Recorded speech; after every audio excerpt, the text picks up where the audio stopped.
சனிப்பெயர்ச்சி பலன்கள் ரிஷப ராசிக்கு எப்படி இருக்குது அப்படின்றத பற்றி தான் பார்க்க போகிறோம். நம்ம அறிவோம் ஆன்மீகம் சேனலில் ஒரு நாளும் ஒரு வழிபாட்டு தகவலை பார்த்துட்டு வந்துட்ருக்கோம்.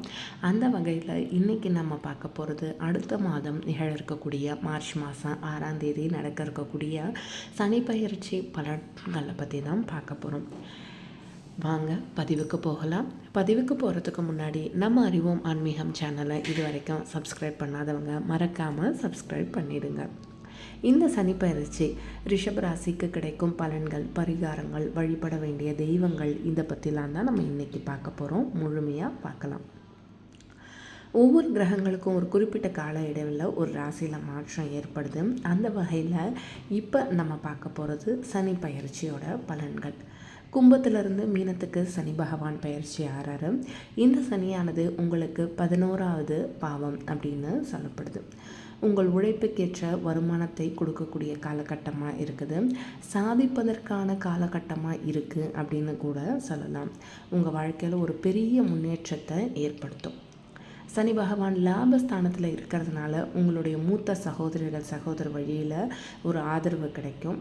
தேவையில்லாமல் பேசி பகையை மட்டும் உண்டாக்கிக்காதீங்க. நண்பர்களோட ஆதரவும் கிட்டும். யாருடனும் மனதளவில் ஒட்டி உறவாடி காயப்பட்டு கொள்ளாமல் ஒரு சுமூகமான ஒரு உறவுலே இருங்க. குழந்தை பாக்கியம் இல்லாதவங்களுக்கு இந்த தடவை கண்டிப்பாக உங்களுக்கு குழந்தை பாக்கியம் இருக்குது.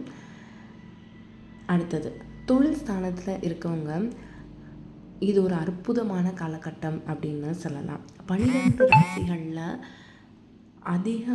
அதாவது ரிஷப ராசியினரும் தான் தொழில் யோகத்தில் முதன்மையானவங்களாக இருக்காங்க.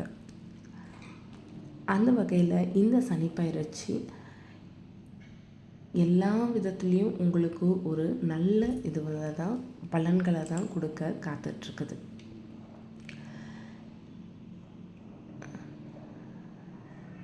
மொத்தத்தில் சொல்லப்போனால் 100க்கு 90 மதிப்பெண்களே இந்த தடவை உங்களுக்கு சனிப்பெயர்ச்சியில் ரிஷப ராசியினருக்கு கொடுக்கலாம் அப்படின்னே சொல்லலாம். தொழிலில் முன்னேற்றம், வேலையில் முன்னேற்றம், எல்லாத்துலேயுமே உங்களுக்கு ஒரு சாதகமான நிலைகளில் தான் இருக்குது. நண்பர்கள்ட்ட உறவுகள்கிட்ட மட்டும் கொஞ்சம் விலகி இருங்க. அதை மட்டும் இருந்தாலே போதும். பெண்மணிகள் நன்கு யோசித்த பிறகு பிறரின் வார்த்தைகளை நம்பணும். கணவரிடமும் குடும்பத்தினரும் விட்டு கொடுத்து நடந்து போவீங்க. பரிகாரம்னு நீங்கள் பார்த்தா முடிஞ்சால் திருப்பதிக்கு ஒரு தடவை போயிட்டு வாங்க. கோளறு திருப்பதிகத்தை டெய்லி சொல்லிட்டு வாங்க. உங்கள் வாழ்க்கை மென்மேலும் உயர்வடையும். சுபகாரியங்கள் நிறைய காத்துட்ருக்குது. திருமணம், குழந்தை பாக்கியம், இது எல்லாமே இந்த காலகட்டத்தில் உங்களுக்கு நிறைவேறும்.